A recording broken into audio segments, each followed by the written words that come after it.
So I've had this in the car for a while, but I just realised I'd probably be worth doing a video on. As you can see, he's not interested in it. But anyway, this is the dog first aid kit. I keep this in the car usually for when we go out walks.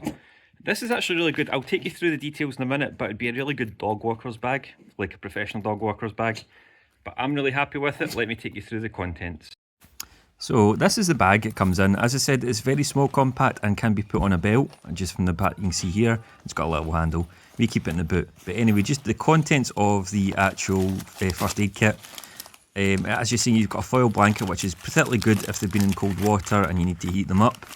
You've also got, let me just double check, it's the vinyl gloves. So again, if you're dealing with waste or blood or whatever.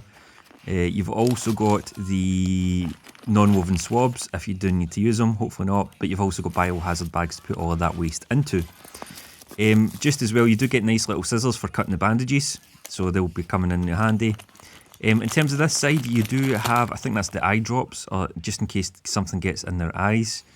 Again, it's a good amount, so that will do you quite a long time, but once it's open, it is open and wasted.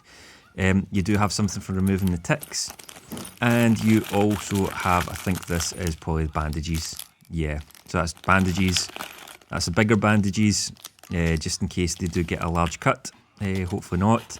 We've never had to use any of this stuff, but it's here. We've got a medium one, and we've got the small one I've already shown you.